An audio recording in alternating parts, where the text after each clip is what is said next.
It's Wizards versus Lesbians, a podcast for your ears. Hello and welcome to Wizards versus Lesbians. My name is Isaac. I'm Alexis. And today we're talking about The Thousand Eyes by A.K. Larkwood. Thousand Eyes! Whoo, boysies. This is the sequel to the Wizzly award-winning The Unspoken Name. Our favorite book of last year. And, well, I think that we also liked this one. Yes. Would you like to do the plot honors? Oh, God. No sure. is an acceptable answer. Right. So, our heroes from the previous book, Xorwe, the escaped lesbian orc necromancy cultist, and Shuthmili, the extremely powerful wizard, and Telesaurus, an unhappy young man, as are off having minor adventures when they discover what they think is the last surviving person from the ancient and long dead religion and world of Eriskaval, the snake goddess Eriskaval. They awaken this person, and the results from this send them off on lots and lots of adventures, including a 15-year time skip, Arana, and of course, unfortunately, Belthandros, the wizard from the previous book. Yeah, I mean, I don't know, like, there's no reason that you should read this book if you haven't read the first one. I guess if you read the first one, if you started to read the first one, went, this is really good, but I just can't handle the wizard because he's just too awful. And you want to, like, read a plot summary and read a book where, you know, more things happen involving him, but he's no longer in such a position of power over the main characters, then, you know, that's a valid decision to make. He's not unprominent in this book either, though. He's not unprominent in this book, but you don't... So in preparation for this podcast, even though I just read The Thousand Eyes last week, I reread The Unspoken Name and The Thousand Eyes together as a set this week. Whoa! I read quickly. And I actually, by over this week, I mean over Shabbos. And one of the things that always strikes me anew rereading The Unspoken Name is how hard it is to get to just sort of sit there as a reader watching Belthandros work his horrible manipulations on Xorwe and Telesaurus. Yes, and he's in less of a position to do so. I mean, he still does it some, but but you know, they're no longer like his direct subordinates desperately trying to impress him for even a minute. True. Well, I have a lot to say about that, but we are getting ahead of ourselves here, I think. This may be a long episode. Are there wizards? Are there lesbians? Of course. Yes. They're award-winning wizards and lesbians in here. There's the most wizardly of wizards, the wizard from whom our wizard archetype is drawn. And also Xorwe and Shuthmili are very much lesbians. Indeed. And they are indeed once again in conflict. And why should you read this book? It's really, really good. It's really good. If you liked the first book and you want to read something that does a lot of the same things as the first book, but is much more ambitious, and mostly succeeds, then I recommend this book. Yep, the scope is wider, the idea is more complicated, the morality more also complicated. I couldn't be bothered to think of a synonym, and the squick even harder to deal with. Which brings me to why shouldn't you read this book?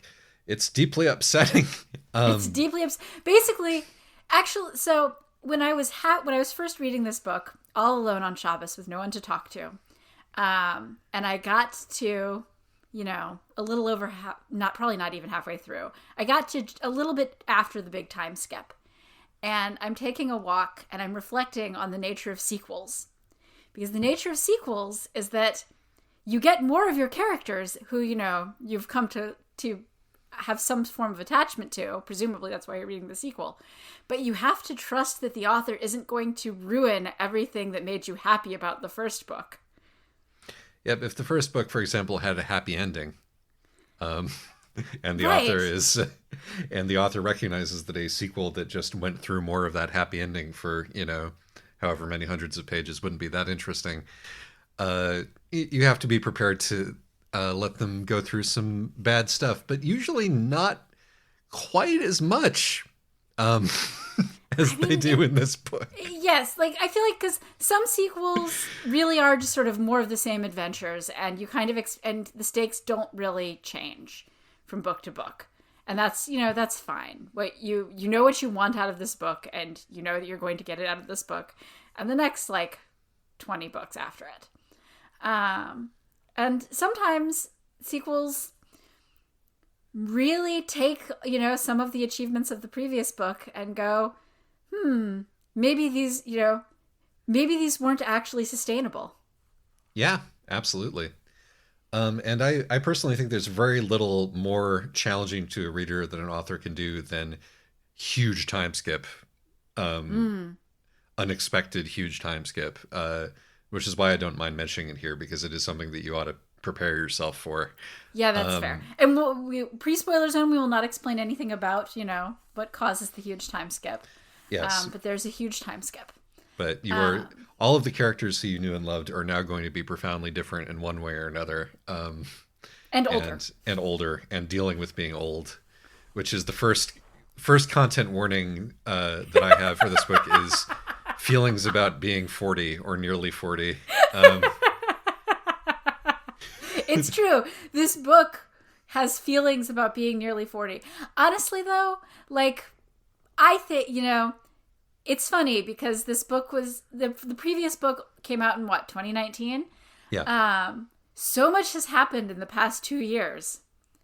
And that, having having this giant time skip where all of the characters are suddenly facing how much older they are and how tired they are all the time is, really appropriate to our time, I think. Another Wizards versus Lesbians work, which it has been announced will end, in which we may do, if I can convince you to read it, is Crow Killers, and it does the rug pull time skip, and it is just as much of a gut punch to suddenly be and dealing with these characters who are children who had gone through horrible things but were still full of youth and energy and optimism, and then suddenly very much are not anymore. So we still haven't. So I feel like we can talk more about the time skip, perhaps post spoiler zone, because I also have more things to say about it.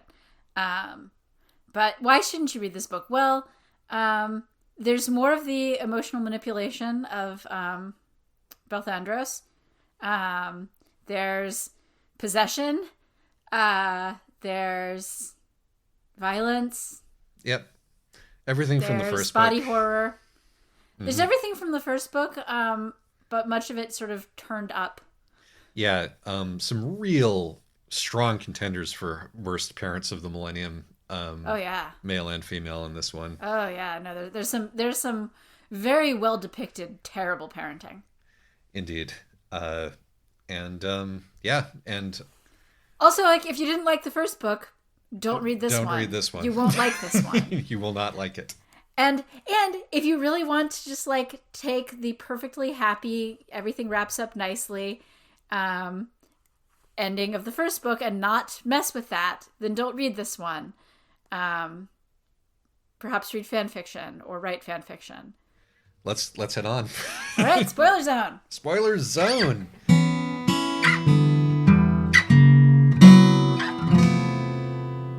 Spoiler zone.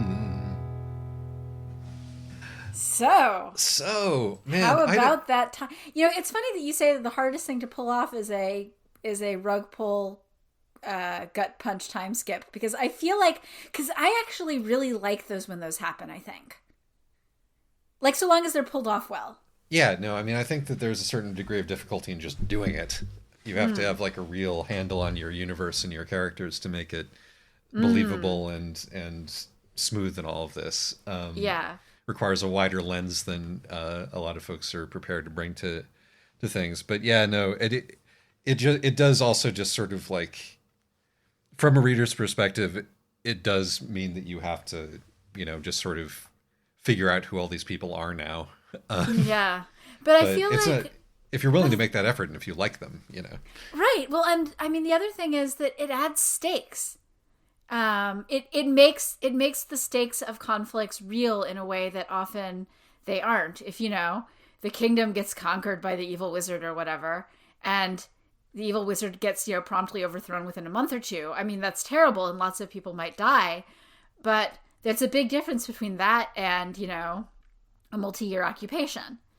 Yeah, from the perspective of the people in the story, it's like part of the tragedy is it's all those lost years of your life. Exactly, that's what I was going to say. It's like there's there's the tragedy of being of like being in this horrible situation, but yeah, no, it's like being both. It's like Kisarwe is literally frozen, but Shuthmili is also frozen. Right, It's and like Talaceris and is also Talaceris, frozen. like it is so sad to see him as a 40-year-old has not really emotionally matured at all because he has had no opportunity to rest and stop and reflect or be loved or right, and because his emotional support system was yanked out from under him. Yeah. Yeah, no, Talaceris once again gets a really strong arc in this one. Yeah, he sort of ends up being the hero and kind of the only thing that drives this book away from being 100% wizards versus lesbians-y, but he's gay. But I mean, he's gay, and like he's still engaging with many of the themes. He's still a victim of the wizard, and God, I have to say that Tal sleeping with Belthandros at the age of 39 or 40 or whatever he is 40. is so much. Not only is that so sad, but it's also makes it makes you reflect on him sleeping with Belthandros when he was 15 or whatever it was, like his father figure. I think it's essentially. It's 19 because when they're 22, he tells Kisarwe that he's been sleeping with Belthandros for the past 3 years. But still, when he's 19 and Belthandros is like immortal and raised and ancient. Him. More to the point. Yes. No, well, and was his mentor since he was like 16. Right. But still. Clearly he doesn't. I mean, he doesn't have a dad of his own. No, he doesn't have a dad of his own. His uncle was perfectly happy just throwing him to the wolves. His mother doesn't really care that his mother kind of cares about him, but not enough to actually do anything. Yeah. In our discussion of the first book, we sort of barely talked about Tal. Yes, even though he was one of my favorite characters, actually. Yeah, but I think that it's sort of easy to gloss over like how awful that whole situation was because he was kind of a comedy heel. Well, yes, and also because we don't get too much of his perspective. We don't get as much of his perspective. We get some, but you're right. Like he's the sort of comedy frenemy for Kisarwe, and yeah, well, that was actually one of the reasons why I did my back-to-back reread over this past Shabbos was, like when you're reading it and you're actually paying attention to Tal, you realize just how when he's left in the fortress, it's made very clear to him that his uncle has cut him loose and does not care if he's now useless as a hostage, thus putting him in a position where he feels like he has to sleep with General Tsamag just to escape, and also sell out Kisarwe, which is one of the many reasons why they hate each other, and you watch like his interaction with Belthandros, where even Kisarwe, who hates Tal and also sees him as her biggest rival, looks at his interactions with Belthandros and feels so bad for him. Yeah. I really enjoyed the little flashback we get in this book of the tenderness with which Samag told him to leave before he started torturing Kisarwe. Like, Right, which, yeah. you know, Well, when we were it not, does a good... I mean, for obvious reasons, we were not invited to consider what a trauma that must have been for Tal at that point in time, you know. Right, because, I And mean, because Kasori's about to get Kasori's tortured. about to be tortured, right? And she's the It's and like, at that point, she's the viewpoint character. And we right, haven't there's plenty of gotten fire to anything go around, else. but I really did appreciate the way that the book sort of just didn't hammer it, just with little light touches here and there brought us back through Tal's history. Right, and the great thing there was that when Tal has that flashback is when he has finally actually gotten, like broken the emotional manipulation hold that Belthandros has over him. And he's now weaponizing all of, the attention that he has paid to Belthandros to, sleep with him specifically to get access to his stuff. And, and like send out the message to Sorway and all this stuff. But that's when he flashes back to Samag, because that's when, this is, I think, the first time that he has slept with Belthandros to get something other than just like a desperate hope for validation. Yes. And his ability to to finally make that mental connection is the sign that he really has, I think, finally gotten over Belthandros. Yes, and it's interesting, like, how he gets over Belthandros is he meets a kid who he has the same opportunity to have that kind of power over, and he sees himself in this kid and decides he's not going to do to this kid what Belthandros did to him. Yeah, and like I would say that even more specifically, empathizing with this kid being in the position that this kid is at this point in time, i.e. both being like a pawn in a much larger game and the victim of, all of these adults who are using him for their political or religious ends. Yeah, that's true. Them for their political and religious ends. Empathizing with this kid allows him to empathize with his past self. Right. And not just, call him, because it's always, he's such an idiot. He was always such an idiot, right up until that point. And up until that point where he sees Tsereg, who's who he also sees Kasorwe in, right? I mean, yeah. And so for one thing, he looks at Tsereg and it really helps him understand Kasorwe better. And it also understand himself better, but it also helps him understand Belthandros better. Like that real moment for him where he realizes this is how Belthandros must have felt, seeing, this kid who just desperately wants to impress me. I mean, because yes, I agree that it's empathy for his child self and understanding that, his child self wasn't an idiot. He was a child. Yeah. But also understanding what it's like to be in the position of Belthandros and going, no, I don't want to do that. That's horrible. Yes. Which, may also lead him to understand that he isn't actually a horrible person. Yes, I think that, and that his, I find his relationship with his family interesting because, like, I am really, there was no point at which he had to apologize to his family for treating them basically as though they had no importance in his life, because they didn't, and because his family is reliably awful. Yes. Throughout the entire, entire duology.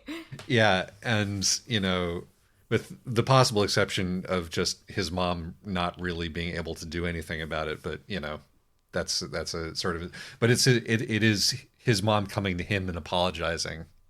That's the sort of the moment where it's like, okay, maybe I can exist in this space even, right? Rather than anything else. Right, and this is not framed as like this touching reconciliation. They sort of have an awkward hug. They have an awkward hug, and then they're both like really relieved to just be like, well, all right, got that over with. We got that over with. Now we can work together. But like, I don't think, it's sort of implied that they never really are going to be more than colleagues. No, I mean, and just his mom, like his brother does not show up in, that last happy ending because his brother is terrible. His brother is just going to have to live with the fact that he sold Tal out to the God Empress. And I'm certain that Tal's mom was not entirely moved by a motherly feeling to be like, oh, to shore up my political position in the coming reality, I'm going to need to be on good terms with the people's anointed chancellor, my son, Right. who has been estranged for decades.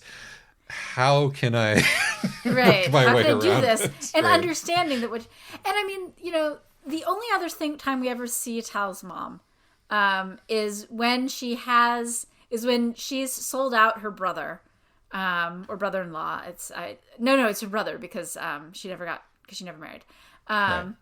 She sold out her brother, the previous chancellor, to Belthandros specifically for safe passage for her and her family and a position for her son. Now, admittedly, she doesn't specify which son, so maybe she was actually thinking of her heir.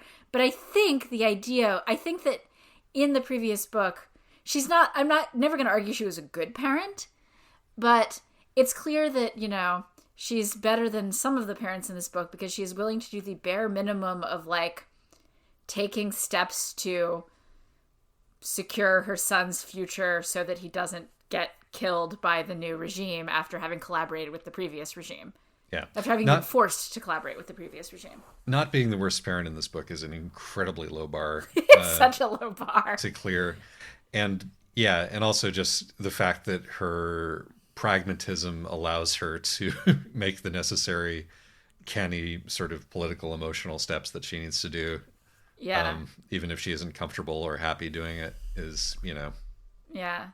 So I mean, there's so much to love about Tal's arc. But oh shoot, there was something else I was going to say about him, but now I've forgotten. Oh well. I don't think I have anything else. Just Tal reuniting with Belthandros and like falling for it one more last time. That was brutal. Yeah. It was because now he's 40, but like it's still. But I mean, one of the things I think this book does a good job of, and one of the things I think that this time skip really pulls off, is the way that damage that's done to you, and particularly like abuse that has been done to you when you're younger, can still last even into your 40s. Yes. If you haven't had a chance to break out of it. Yeah. Like, even like when you've been sort of living your own independent life for 16 years, I guess 18 years, from when they first leave Belthandros. Like, because it's great when you're first seeing Shuthmili and Belthandros interact before the time skip. You can see Shuthmili going, wow, this is how he did this, and just being so angry on Tal and Kasore's behalf. Yeah. Right? And so it's clear, it's pointed out really clearly before the time skip, and then it's 15 years later, or 16 years later, and you get to see that this can still work. With its time does not actually fix everything. You need to also have the impetus. Yeah, and like I think this is something that I really value about this book, because a lot of our narratives, since they focus so narrowly in terms of the time, and the place in the people's lives that they're covering, they have to sort of cram in the whole, emotional awakening / aha moment, and like the arc of turning your back on the manipulative person and figuring out who you are within a stretch of time, which is, I think, really unrealistic for most people. Right. In terms of also the fact that this shows that you have to keep doing that again and again and again before it'll finally take. Yeah, time is hopefully a spiral and not a circle. Time isn't a flat circle, it's a spiral going up.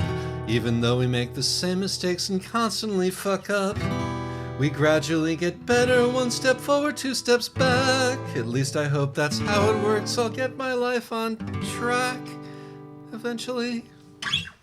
And to undermine my point, I will not be going back and fixing it so that I say 2 steps forward, 1 step back, which is the way that makes sense. I want to shout out Fire Logic for getting that right. I was just thinking that, yes. Yeah.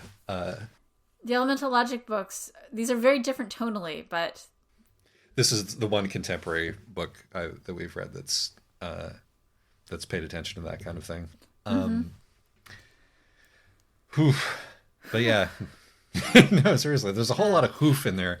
there's a lot of one other thing about Tal is that Yeah. it is all of the stuff that we've covered so far about how long it was taking and really makes his "oh yes, poor you" speech that he's making as he's as he's preparing for Belthandros to kill him, and he's using Tal's superpower, which is to be really super annoying.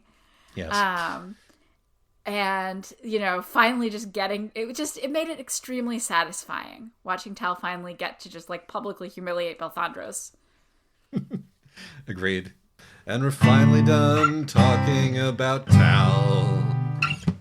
So let's see here. There are a couple of things that I want to talk about. One of them is gods, what they are, what they do, what they represent, and what possession represents in this book. In particular, because we get to see how, if you want to view a god as sort of a conceptual force or an archetype, I like the fact that because we see multiple incarnations of the Thousand Eyes.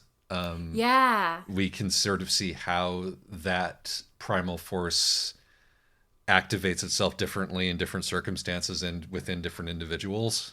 Because this universe posits that there are, like, for lack of a better word, big ideas or big, narrative thrusts that can entrain human beings into them, or, countries or objects or periods of time. I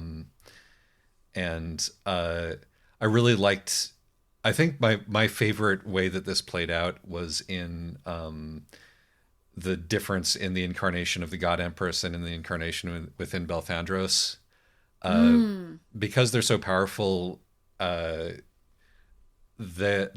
interaction literalizes through the geometry of their earthly thrones.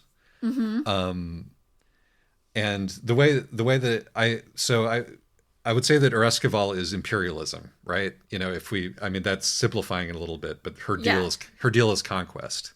Yes. And domination and and like her elite guards and the empire that spanned worlds and prey creatures and all of that. Right. The fact that the world is divided into, our glorious soldiers and prey. Yes. No matter what physical form they're taking, that. And one of my little favorite things about this book is how, like, the God Empress, who's sort of the traditional imperial incarnation, is so into blood and soil, is so into, we need to, reestablish our homeland because that's the most important thing about us. Like, she, in that, sort of incarnation that has none of Kasorwe in her, or maybe does have some Kasorwe in her, maybe some of that longing for home is coming through, because it's clear that there's no actual, like, godly incarnation that doesn't have some of the mortal in it, no matter how much the god would like it. If anybody does, it's Kasorwe, because she's not. It's sort of implied that she doesn't really get any input. True, but it's not important that she be part of this for this metaphor to work. Right. But it's like the classic sort of Nazi. We're going back to the old way, and the old planet is what we need to bring back. Even though and we will basically slaughter as many people as is necessary to bring back the. Purify and to bring back our serpent forms that existed at one point in time, our old pure blood and all of that stuff. Yes. And then when Belthandros inherits the mantle, he is American imperialism. He's capitalist imperialism. Right, because what he wants to do is duplicate and then sort of stamp over everything. Right. And it's not even he wants to do it. It's just by existing and being selfish and wanting to entertain, like, and being, self-pitying and poor me, I need to eat and, distract myself. He's not even aware that his influence is just like reformatting the world around him. It's the action of soft power literalized as these horrible empty city, like twisted cities that just burst out of the desert. Like, I thought of the UAE, you know. Right. Or And and the way that in the way that you've got all these that you're getting all these hollowed out cities where there's tons of empty apartments owned by people who are using them as investment vehicles. right, exactly. He is the lacuna at the heart of the capitalist ideology. Lacuna, Jamaica, ooh, I want to take you to Bermuda, Bahama, and other tax shelters where capitalism hides its sins. Yes, including the fact that while this is happening around him, he's the only one, and everybody else is trying to like ration things like that.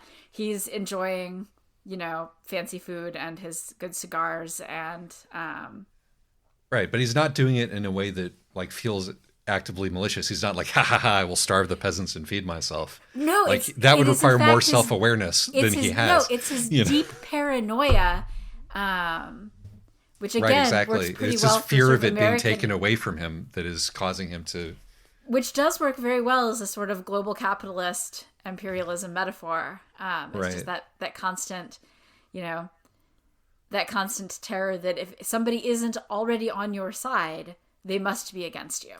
Right. He refuses to brook equals is how it turns out. Like the only way that you can make yourself that you can attract his attention is possibly being somebody who could usurp him or be like him. Which is why he's willing to let his entire country starve to go after Tsareg, because he thinks that Tsareg is a potential rival. Yeah, Tsareg and Zinandor. Yes. Although Zinandor, he's not as threatened by Zinandor, but no, but when he's stewing and obsessing, she's one of the other things that he's stewing and obsessing about. Right. And he keeps he has fewer than 1,000 eyes, and he keeps throwing them at Zinandor. Yeah, and she keeps destroying them. Zinandor, incidentally, like feels like the Wicked Witch archetype, the spurned one who like destroys out of spite because of being pushed away and rejected and discriminated against, and is just a big ball of flaming pain, which is why she and Shusmili are able to form an actual coalition. Mother cannot guide you. Now you're on your own. Still you should have invited Zinandor to the ball. Now she's really pissed. Gonna make you not exist. Yes, I mean I will say the one thing that disappointed me slightly is that I feel like she wasn't as scary as she could have been. No. And by the end, Shusmili was a little, Shusmili's like merging with Zinandor didn't actually feel like enough of like a complicated choice and sacrifice by the end. Yeah, it felt too like easy. She gets to stay Shusmili, except, with like claws, but don't worry, Sora thinks they're hot. Right, which of course we all do. Like, how's that? That was, I think, the one place that the book kind of cheated to get us back to a happy ending. And I mean, I don't think that it had to happen either. I think you could have made Zinandor more angry and more of a force of like chaos and destruction, and just had that be something that Shusmili is just like have Shusmili have to deal more with having a temper even. Yeah, I mean that felt to me like the intention was that what we demonstrated here was that Shusmili was capable of being a war criminal for 15 years, like a horrible despot for 15 years. And like Zinandor was acting as the kind of literalization of the smudge that left on her soul. But Shusmili, it was sort of like, as much as this is kind of treason to say in our Wizards versus Lesbians podcast, I felt like the Kasorwe Shusmili dynamic kind of overrode that story in a way that made it a little bit less interesting. Because I felt Yeah. like the Kasorwe Shuthmili dynamic was very close to the Harrow Gideon dynamic, um, in the way that they kept. Really? Well, I mean, the whole plot of Oh, the the first fact that two the Ninth fact that books they is they be like, keep no, no, it's trying to my die turn for to each other sacrifice. Yes. and like try to get their minds absorbed into some bigger gestalt to save the other one. To be fair, they were also doing that in the previous book. Like that's clearly just their thing. Yeah, no, I don't. I'm not. I'm not alleging. Obviously, we were talking about all these books that are really similar because they're picking up, stuff that's already Right. present in the air. Yeah. I'm not alleging any sort of thing there, but I feel like that dynamic kind of stepped over something which could have been more interesting, which is what the remnants of being God possessed have done both to Kasori and to Shuthmili and what that meant. Yeah, exactly. No, and that's again where because you're right. Also, Kasorwe. I mean, Kasorwe loses 15 years of her life and never really grapples with that. And even if it's just 15 years of her life and she's willing to completely let go of the fact that her body's been possessed by 50, by like a horrible war criminal for 15 years, which I think Kasorwe probably could come to grips with fairly easily. But 15 years of her life, or 16 years of her life, she was betrayed by somebody she thought was a friend and wakes up 16 years later in the ruins of the world from this betrayal. Yeah, I mean, part of the deal there is that Kasorwe's big personality trait is that she's just like, fuck it, I'm not wallowing. We're getting up and we're keeping going, and give me my tooth back, Yes. please. Yes, that is true. But it's but still. But no, it's I just, agree. I agree. It felt that weirdly enough, Tal got more bites of the pain sandwich in this he did. book. This was He this felt was like kind it of was his book in the end. yeah. Which, and I mean, it's a little too bad because one of the things I really admire this book for doing is that in the previous book, the individual journeys, Sorwe's entire journey is learning not to be a sacrifice, and Shuthmili's entire journey is also learning not to be a sacrifice. And in particular, the one thing that Kasorwe fears in the fear that drives Kasorwe through the first book is the fear of being sacrificed to a god. And Yes. the fear that drives Shuthmili in the first book, among at least drives her to seriously consider joining the Quinquariate, is the fear that she's going to be the gate through which Zenandor returns and is going to be corrupted. And I really admire that this book just drove straight for, okay, what if those two things happen in like the first quarter of the book? Yeah, and I also enjoy the sort of way that it's like, okay, I've learned not to sacrifice myself for people who don't love me and who have raised me to be a sacrifice. But when I find somebody I really care about, what's the one way or thing that I've learned and known since I was a child to show that I care and am committed to something? Why, it's sacrificing myself to a god. Right. So I guess I'll do that for my lover instead. It's left unclear, I think, whether or not Kasorwe understands that she's signing up to be possessed by the mantle. I don't think she necessarily does. That is left unclear, but I think that I think that sort of there's like a combo of she trusts the dragon too much. Right. She trusts the giant snake, Atharesa, Right. or whatever. Atharesa, yeah. Because of her childhood, she trusts anybody who's even slightly nice to her or has helped her at any Right. point in time. But yeah, no, that is unclear. And once again, Kasorwe is the one who has her head more screwed on straight. But Shuthmili is certainly willing to, go right in there, after, telling Zenandor to fuck off repeatedly in the first couple of chapters of this book. It's like, nope, okay, we're doing it now. Simple, easy, no Right. question about it. This is, and honestly, that was narratively that was authorially the right decision. Yeah, no, Because that was clearly what was going to happen. And again, I like that, the worst, for everybody's worst thing, Belthandros is back in their lives. And Kisorwe has been possessed by a god, and Shoothmeali has agreed to become the gate through which Zenandor returns. And we're only like a quarter of the way through the book. Yeah. Now let's skip forward. Now let's give Arana a brief, moment to show up and be Boromir'd, as you said. And then let's skip 15 years in the future. Can we talk about Arana and Sereg? Yes, of course we're going to talk about Arana and Sereg, because, Arana is your favorite character, and rightly so. Arana is indeed my favorite character. Arana is great. She is. She's also a terrible mother. She's a terrible mother. Creatively terrible. Right. I mean, the thing is, part of what makes Arana such a great character is that she is somebody who's deeply at peace with the contradictions of being selfish and yet being willing to sacrifice a lot to a higher power. She's, in fact, cheerfully willing to sacrifice other people to a higher power. But when it comes down to it, she will also do the same to herself.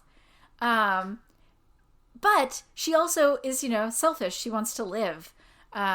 She runs away from her chosen bride position, which incidentally makes 4 straight chosen brides who did not die as chosen bride. Yes.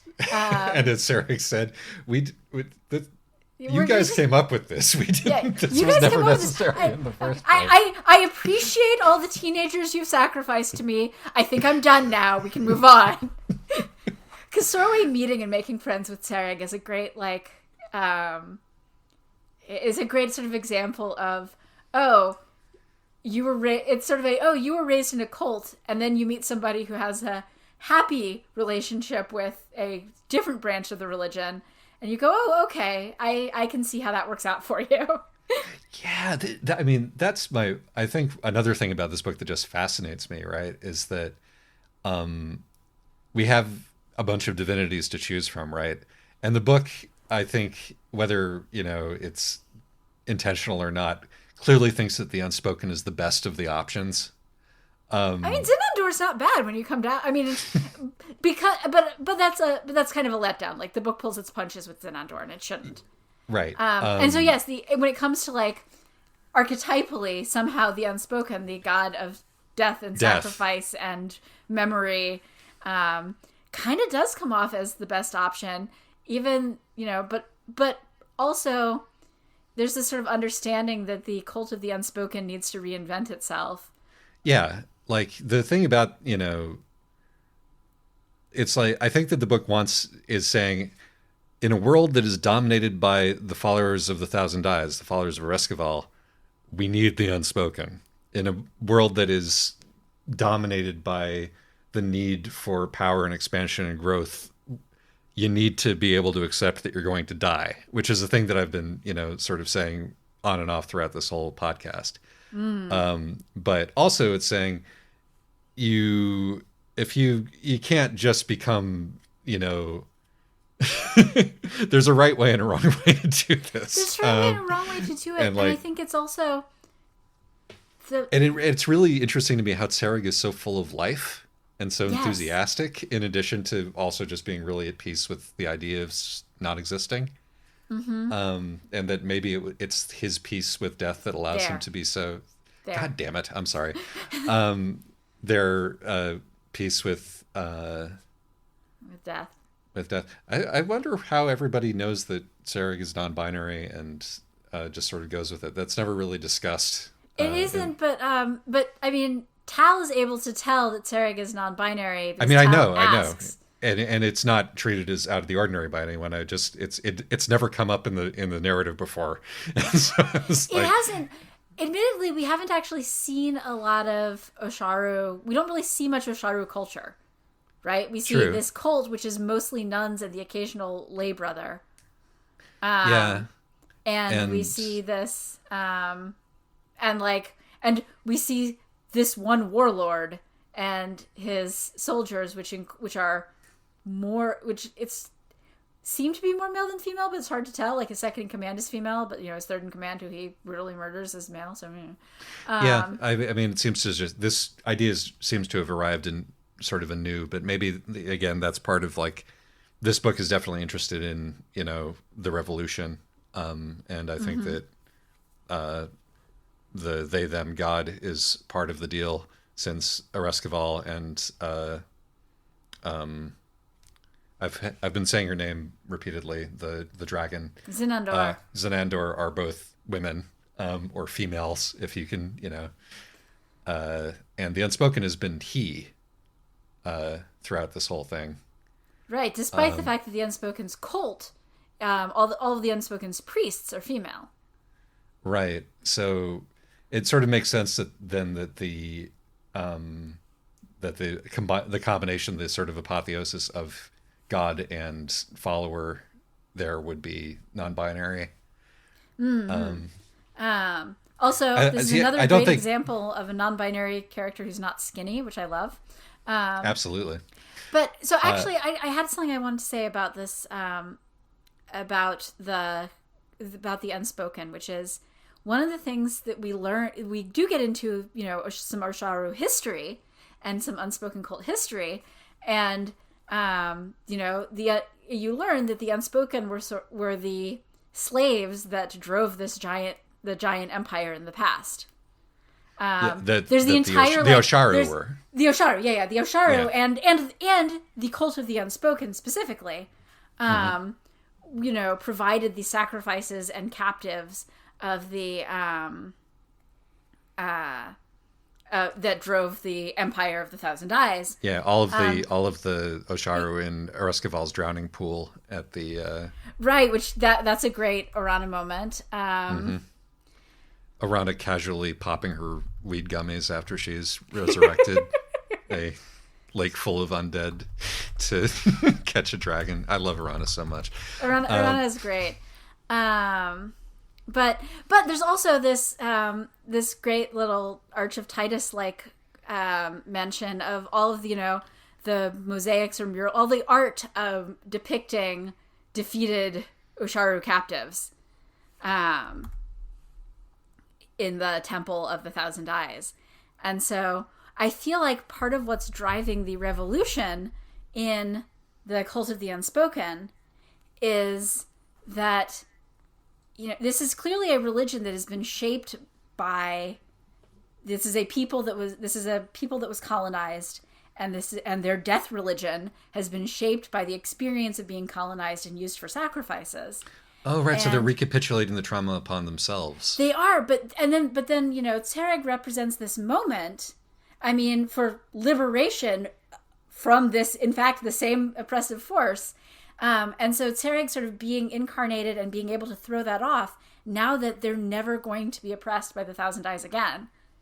Yes. So this is this moment of conscious liberation, and it happens even before, even under the shadow of Ereskival, or the God Empress, who's like half of what's left of Ereskival.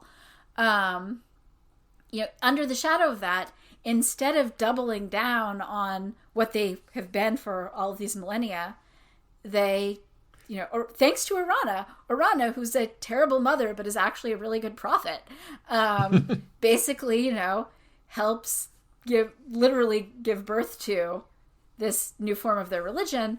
But part of that is her willingness. She is, again, terrible mother, but she's willing to step aside as this sort of prophet. Step aside, not to be the one who is incarnated. But that also is what allows the religion to break out of their history of sacrifice. And for this, she is sent to Mom Heaven, where she can lie in her cave forever, spying on her son or child. Child, yes. I caught that one before you did. Spying on everyone. Yes. Because also, no, this is Orana, so she does spend some time spying on Tsereg, but she spends just as much time looking at Belthandras and going, should I gloat? No, I won't gloat. I'll just move along. But look how old he's gotten. Look at that cane. Yeah. She gets... we should point out, it's not so much Mom Heaven as she does not get the eternal life that she wanted, but she does get eternal life as a super skeleton. She Is a gets a skeleton quiet. with like with a bunch of extra bones. She gets a comfy place to rest. She gets extra bones, and she gets a Facebook account. Yes. Um, what more could she possibly want? So Um, and I mean, she gets to, and it's great because Arana spent the entire previous book being like, you don't understand. These sacrifices were voluntary. I'm not doing this just out of like a selfish desire for power and immortality. It is genuinely, my goal is genuinely to, bring the unspoken incarnated on the earth and or right. in the worlds. And everybody was like, oh, you want, so it's fine because you're going to bring a devouring death god back to back to existence to Right. presumably to bring about the end of the world. But also, But she was, it was always seemed a little bit hypocritical because clearly she was also trying to, beat the odds and be a mage who doesn't die of the mage blight. And when it comes down to it, she's willing to actually die of the mage blight and speed things up and like die, not actually die of getting beheaded. But to not have a slow, comfortable last few years of her life, and to give up on the kind of immortality that Belthandris had that she wanted. true, although she still gets a kind of immortality. She still gets a kind of immortality. Well, see, that's part of the fun of Arana, right? Is that Right. she's definitely not good, and she's definitely kind of evil, but she's such an interesting mix of selfishness and selflessness, and like service to a higher power. She And wants to do good for the world, but it's definitely a part of the reason that she wants to do good or what she sees as good because it makes her feel smug to do it. Yes, and she is, and the thing, and she is totally at peace with the contradictions of herself, with being somebody who is genuinely devoted to her god, but is also sometimes selfish and is not willing to make certain sacrifices for her god unless they're other people's sacrifices. God, I think possibly my favorite scene in the entire book is that when we discover that she has cut yet another one of her fingers off, this time as we discover later so that she can conceive with Belthandros' child. Yes. And And it's everybody's just like, oh, I wonder why Arana's cut off her other little finger. I guess she's doing some sort of dark magic thing some again. sort of dark magic thing. And she's like, I can't actually hold the needle. Could you possibly Right. help me with Right, this? 'cause I the didn't first want to time- help. I didn't want to ask for help, but Because the first time she crushes the little finger on her non-dominant hand, but now she's crushing the little finger on her dominant hand, so she needs you merely to help sew up the finger. I'll bet upwards of $50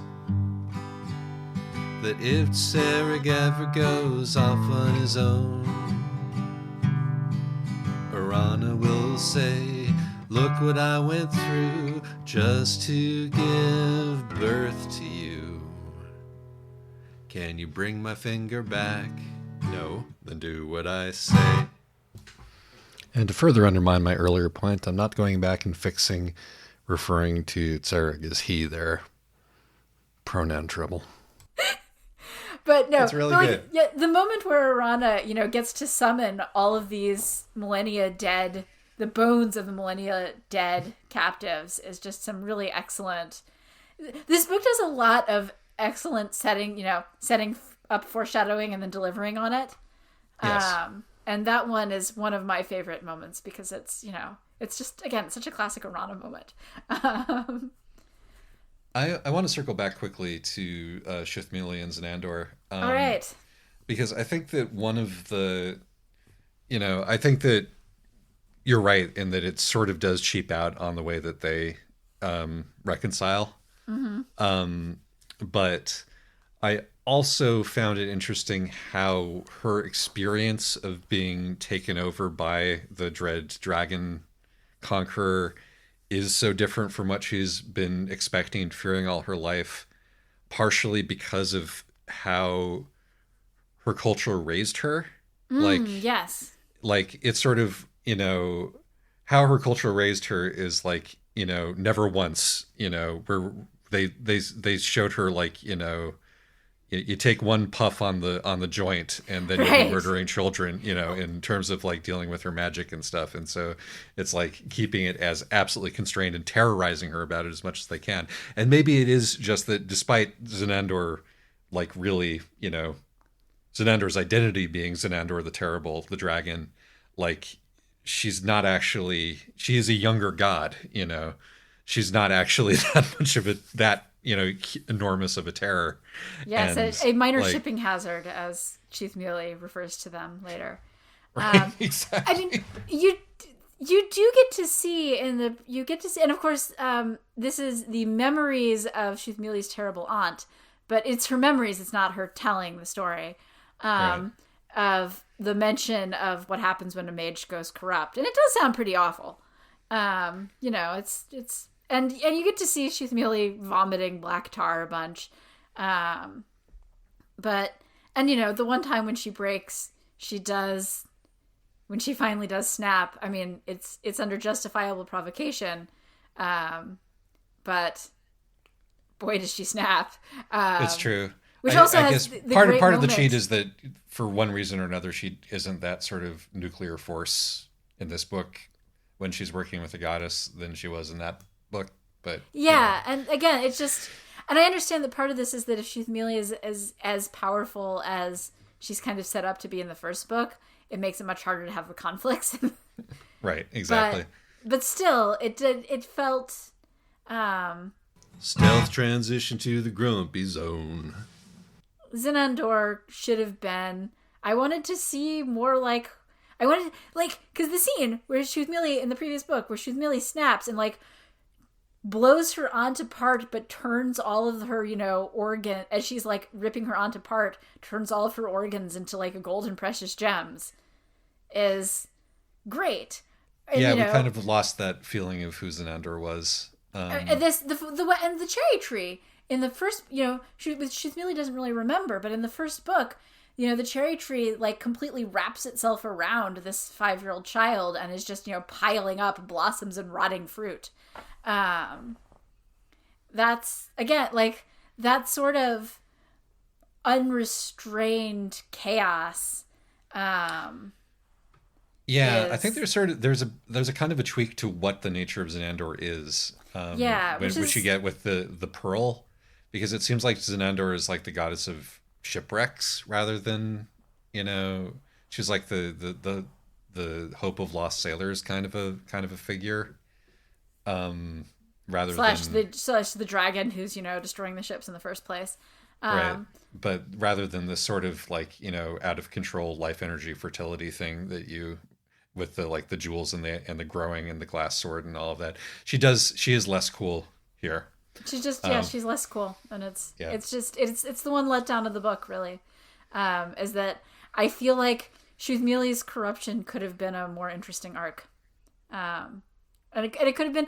I mean, admittedly, part of it's Shoothmealy is sort of driving to corrupt herself just fine. It doesn't need Zenandor, but the way that she's corrupting herself is And I know it wouldn't have worked tonally because this is post happy ending, but I would have liked to have seen Kasorwe and Shoothmealy on one of Shoothmealy's bad days when she's more the goddess than herself. yeah, I would have liked to see how they dealt with that. yes, it's How much strain that puts on the relationship. How able they are to deal with it. It would have been. I would have enjoyed to see that because it's not like everything's fine for either of them. Yeah. And we got a happy ending that really sort of leaned on the jugular of happy ending. I felt in a way that wasn't entirely justified by what had come before. Yeah, and I mean the thing is, I'm reading the book. I was totally willing to grant it because I wanted Just I wanted for the pure I just relief, wanted if nothing everything else. Yeah. right. I wanted everything to turn out okay for these people who I've these fictional characters who I've gotten so attached to. But in the sort of thinking back on it, it's the end falls a little flat. I mean, for everyone really. I don't completely buy Talisaris as Chancellor, though I buy him as Chancellor more than I buy Shoothmealy and Kasorwe's happy ending. Mostly his exhaustion and wondering what does this guy means when he's asking me out for tea because so many people ask me out for tea, but he Right. seemed to say this in a slightly different, like, that actually did kind of sell me on, okay, maybe you are fit for this position at this point. I know that this book has been is being presented as the second part of a duology, which is not a word that I'm particularly fond of, but I could totally see like a book 3 of this series where it's like, okay, we've reached another happy ending. And in a few years later, there's a breakdown between Sorwin and Shuthmila. They have to figure out how they're going to deal with the fact that one of them is aging and one of them isn't. Maybe Shuthmila starts to crack under the strain. What happens there? What happens to Sereg, who is literally a teenage god? Does he grow up okay? You know, I'm ashamed of myself. Yes. Do they grow up? Because it's so funny that you're so consistently gendering Sereg as he, because I thought that Sereg was actually really pulls off being non-binary in a way that, you know, I found there. Sereg's gender is teen. Right. As far as I can tell. But I found, you know, I mean, to the extent that there are, you know, gender is even real, Sereg did not feel like necessarily somebody had written this character as one gender and then gone back and made them non-binary just because. They felt very organically non-binary. I really like the sort of, you know, if we're talking about like holding different impulses within a single person, like the way that Sereg. First of all, I love the way that Sereg like hops back and forth from leg to leg because they're so excited about, you know, doing their next like cool god thing that they're going to be able to do.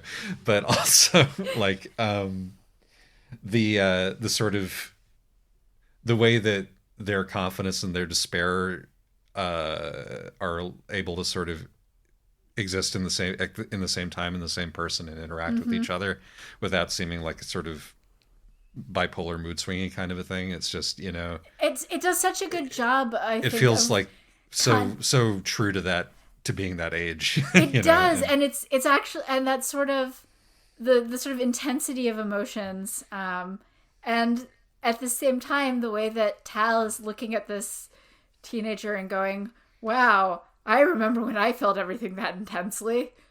Wow, now I'm just exhausted." That was just so well depicted. Very relatable, yes. Of I can see myself in this child, and yet it's this experience. I've become so alienated from that phase of my life. What is this strange emotion I am experiencing right now? I don't want to fuck over this kid or to allow this kid to be fucked over. I think I really want to give this book 1,000,000 points for Sereg's characterization, in part because if Sereg was not this likable bundle of energy who felt really real and like somebody who could get through to Tal and all of that, then none of the second half of the book would have worked at all. It would have felt super fake and super flat. Right. No, Sereg really pulls the book together. And the thing is, they could have been so annoying. Oh my God, yes. Right? They could have been. I would be terrified of an adaptation of this book getting Sereg wrong. Because they should have been. They could have been super twee. What if Scrappy-Doo was literally God? Would that be fucked up or what?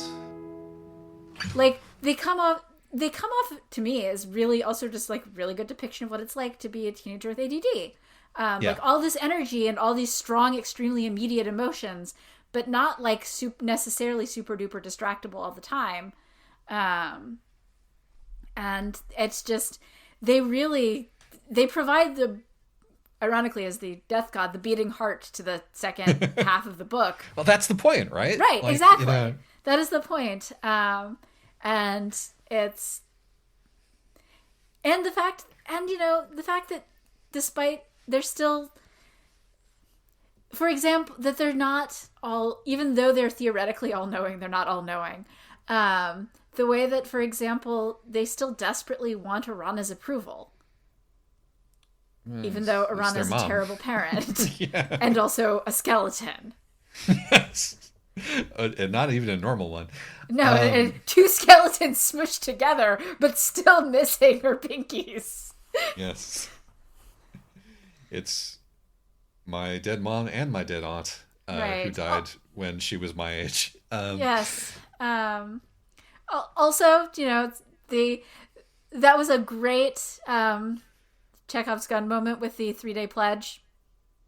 Yeah, yeah. It was that was good. They put that one down a real long time ago, and then reminded us of it, and then let it sit there for a really long time again, and then it went off. That's the way to do it. And the fact that it was Sarek who did it with like such glee. Yeah, it's like I've got a loophole. Right, exactly. Cheat code.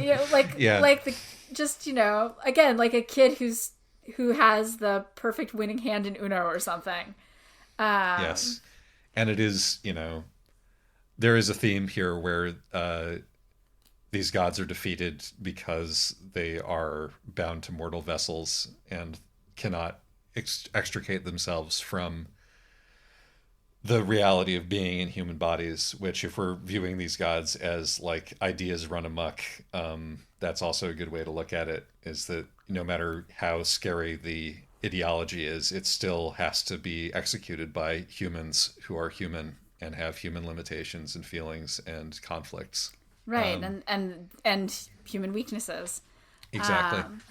So it's I think you're right that that Sarek is what keeps the book from falling flat. And they're when Sorway sort of is just staring at them and laughing and and goes, "Wow, they're great actually." That Yes. kind of sums it up really well.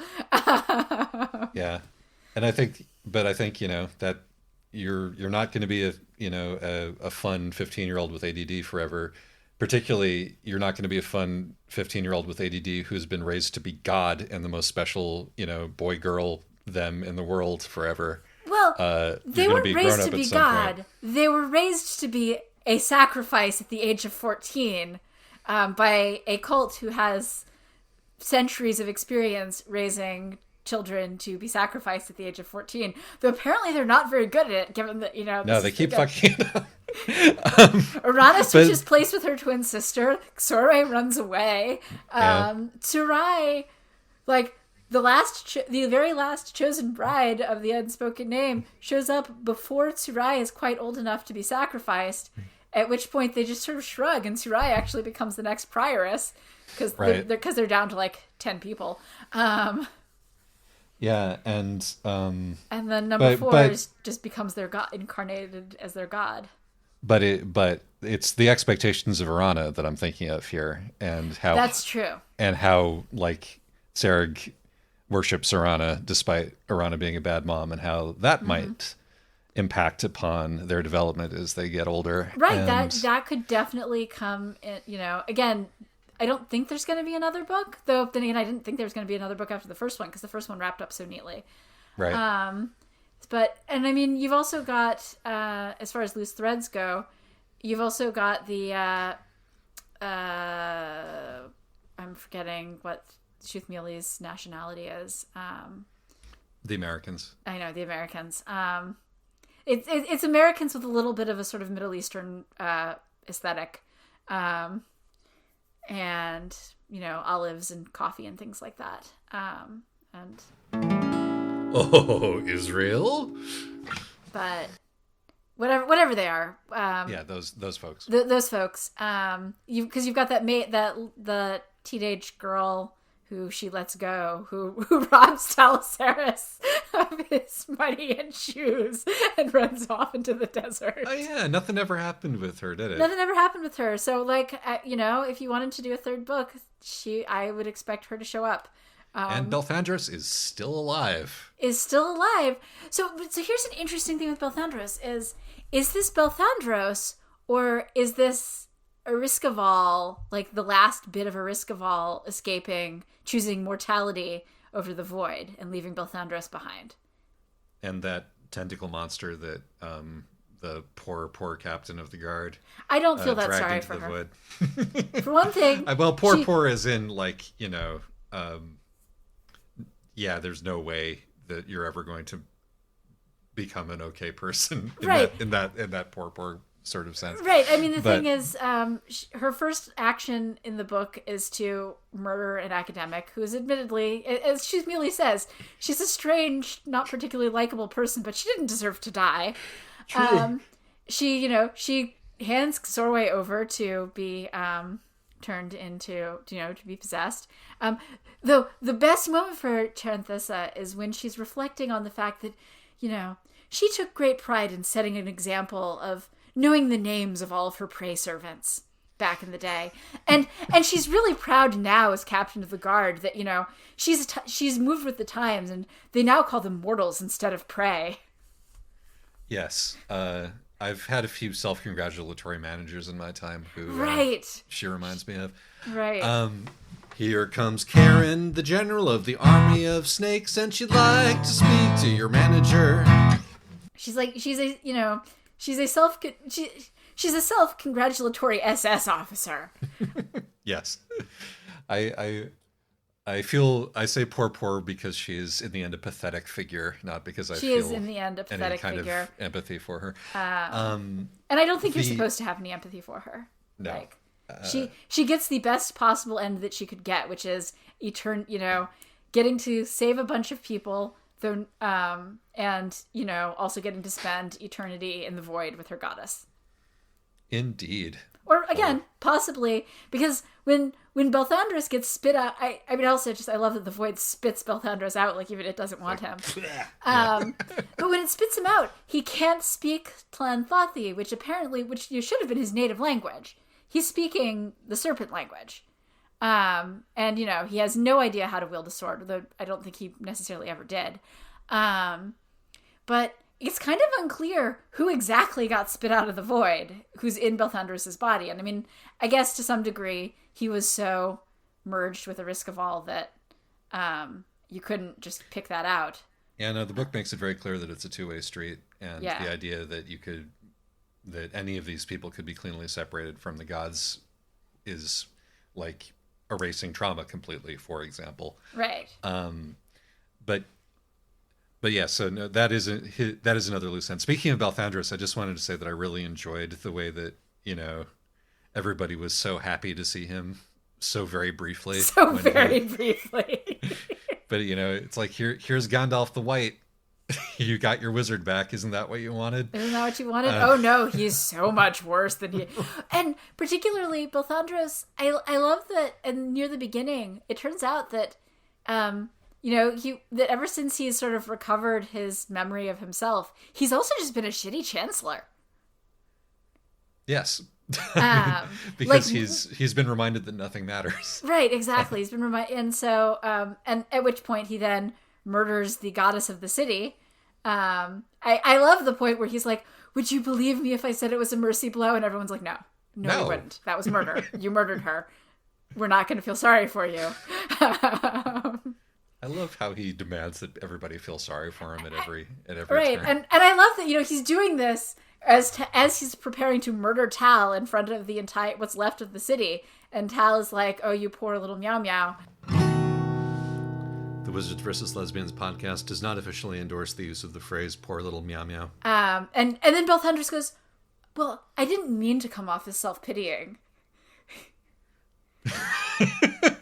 It is. Belthandris is and will always be I cannot see another wizard rivaling Belthandris as the wizard of Wizards versus Lesbians. There may be many, and I hope many more excellent lesbians to come, but we're never going to get a wizard as wizardly as Belthandris, which is honestly for the best because it is emotionally kind of grueling reading. Yes, with as I believe Lee mentioned during the awards show. Yes, that they were unable to get through the first book just because of how wizardy and just because of how awful Belthandris is. Right. And I mean the fact that how one of the first things we covered post spoiler zone was how awful it was to watch Tal falling for it again. Poor Tal. The point where Shuzmili is. I do love Shuzmili's just constant disdain, where occasionally she'll catch herself wanting to impress him, and then she goes, "Oh yeah, this is how he works." Yes, I mean, Shuzmili does have, there are some upsides to being brought up to be, to being like resistant to temptation. yeah, and like, to be the sort of arrogant, haughty, sort of military person that she was supposed to be, is that she's like, you don't matter to me, it's a good defense against that particular Right. kind of I mean, slime. There was And the moment. a huge weakness to a different kind of slime. Right. I mean, well, the thing is, though, I don't. Some of that vulnerability is still there. There's the point where somebody's like, where Arana says to her, "Did you have to stop yourself from raising your hand?" And like she was the gifted child. But Yes, Arana's so good. Arana's so nasty. so good. Right? Anyway. She's just so nasty. So like Shizmili has that, which is why she keeps catching herself wanting to impress Belthandros. But part of why he doesn't work on her is that she spent 2 years living with Tal and Kasorwe, and having all these conversations with Kasorwe where Kasorwe keeps like trying to talk her, trying to go, but maybe he did, but he did this thing. Maybe he did really care for me, and like Shizmili having to be like, no. There is nothing, nothing like being the close friend of somebody who has the entrained relationship to completely it reminds me inure of you against the bullshit of whoever Right. that person. It reminds me of talking with a friend and her husband, and her friend was freaking out about something, and I went, "We are not your father. That's not going to happen. We are not your dad." And her husband goes, "I've had to say that so many times." Yeah, no, this is Like it's all very true to life. Right, like that, and that's Shizmili dealing with Belthandros, where she goes, "Oh, I can see how that would, I can see how that works, but no, I know you're full of shit." Mm-hmm. So what about Atharaise? She was an interesting sort of waste of. She showed up, and I was kind of excited to see her, and then she kind of went nowhere because she got eaten. Yep. I don't know. I think that it was sort of. I'm not 100% certain, and you've read both the books back to back, but I'm not 100% certain that it was entirely clear to the author who Reskeval was and what the relationship was going to be when we were introduced to Atharaise. Kasorwe's the thing that wins Kasorwe over to Atharaise first is that she goes up to her and she says, "Ma'am, I've been to the ruined world. I've seen, the ruined glories of Reskeval. It was amazing." And that like kind of brings Atharaise, who's been a enslaved snake for however long, like it kind of brings her back to herself. And I guess the yeah. It's No, I guess the maybe a lesson to learn from that is that if you nurse an enslaved injured fascist back to health, might still be a fascist afterwards. right. Well, and the fact that I mean, part of the themes of these books is that no matter how much they like you, fanatics are always willing to sacrifice the young and the old. But like fanatics are willing to sacrifice their own children. It's 100% true, and it's like I've been. Sorry, go ahead. And so, and to some degree, Kasorwe, like Shizmili is reflecting on Kasorwe, how Atharaise did, two nice things for Kasorwe, and has won a friend for life, and has this sort of vaguely parental relationship. I mean, she sort of nurses her back to health at least a little bit, and calls her all these like little affectionate diminutives, and like she clearly has some affection for Kasorwe, and that does not stop her from sacrificing Kasorwe. In retrospect, the bits about Atharaise from the first book that were charming from a child's perspective are less so when the thing has power. All that vanity is cute, coming from an aristocrat who's fallen on hard times. But the instant you let him out and give him a shred of that power back, it's just the worst again. The lesson here, keep all your royalty safely in the pit. Everybody in the Unspoken, the House of Silence was perfectly willing to sacrifice Kasorwe, and both Andres was willing to sacrifice Kasorwe, and Orana was willing to sacrifice Tsereg, and Shuth Milli's family handed her over. I don't know if it's... I don't know if I'm reaching here, but I felt, we've discussed to a certain extent how it's possible that many of the themes that we're seeing in Wizards versus Lesbians books are arriving now because we're at the sort of cusp of dealing with the final throes of the baby boomers. And their the collective trauma of growing up young and queer under the baby boomers. Right, but that felt very present in this book to me, in the presence of all of these older people who are under the thumb of some god / ideology / cause or other. Yeah, or just pure self-interest, which is Belthandros's. You do not have to be a religious fanatic. You just have to be so devoted to something, even if it's yourself, that you dehumanize everything around you. Yeah, I mean, and he then uses the religion / imperial force / whatever to his own ends. Oh, Putin? But, at the end of the day, the effect of the child being disposable in the face of whatever the really important thing that you've decided is the most important thing in your life remains, whatever that important thing is. It's just that does feel like one of the struggles of our generation as well, doesn't it? Yeah, absolutely. And I felt seen by this book for numerous angles. Right, including the fact that it's taken all of these themes and then it's gone, but how does that feel when you're 40? Ugh. Tiring is how it feels. Right, and they're just exhausted all the time. Except for part of why Tsereg is such a fresh breath of bouncy air is because everyone around them is exhausted. Yes. Even Orana is just the Gen X figure in this book is super tired of it all. All right, so we're well over. Do we have anything else? Was there anything else that made us mad? I think that we pretty much covered everything. We sort of mutually arrived at our major criticism of the book halfway through that, so I don't think that we need to go back over it. There was nothing specific that I felt that it got wrong.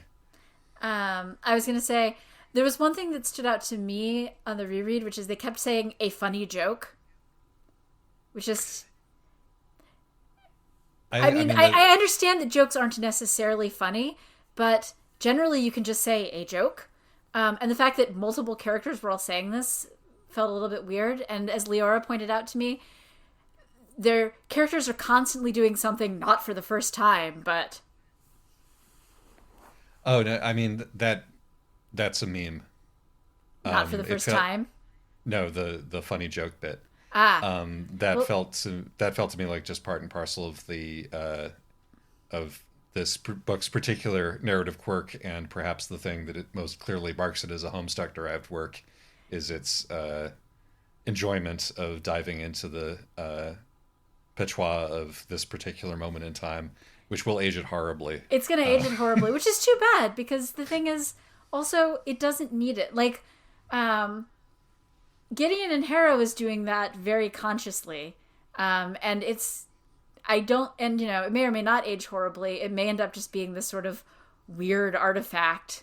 But that's so integral to what's going on in Gideon and Harrow. And I feel like you could have just done an edit to strip out some of the things that are some of the little memey bits. And on the other hand, The Last Unicorn manages it. There's sort of a similar thing going on there. Except that you read The Last Unicorn, you went, this is so 80s, and I was like, it's from the 60s. In the book, The Last Unicorn, Schmendrick the magician calls himself last of the red hot swamis. And that is a reference from the 1930s. So if I said it was from the 80s, that's kind of on me. Like Yeah, the last no. unicorn mixes fantasy and colloquialism, but it manages it to do it in a way that does not pin it to one particular decade. That's Yes, whereas it would be very difficult not to think of this as a post-Homestuck right. piece of work. And it feels I think that this one was a little bit rushed on the editing. I think they shoved it out a little bit faster because it feels more Homestucky than the previous book did. Particularly, like, yeah, if I was actually gonna, this book also does the same thing that the first book does, which is the first book sort of hides its cards for a little while, which is why I keep, when I tell people to read that book, I'm like, it's gonna start off okay, and then it's gonna get way more interesting. Yeah. This sort of happens in the same way here, which is doesn't feel as intentional as it did in the first book, but like, the sort of light adventure-y tone that we get like before the time skip feels kind of disposable and cheesy in a way that I don't think that it wanted to. Yeah, and honestly, they could have cut some of that. I obviously I love this book. I've read it twice in a 8-day span, but it felt like it could have been more carefully revised, and a tighter, snappier book would have resulted. Yeah. I think we needed something before the time skip in order for the time skip to really hit. Oh, no, definitely. And it also sags a little bit near the end. It also Yes. sags a little bit near the end. But the... But the bulk of the book it's still is quite like super good. engaging. Yeah. It's still quite good. And I mean, I read it the first time in basically one sitting with a short block for a walk just to like have some Emotional emotions. palate cleanser if possible. Right. Yeah, no, again, so it's like when I think I mentioned at the very beginning of this podcast that it's it mostly succeeds at its additional ambitions.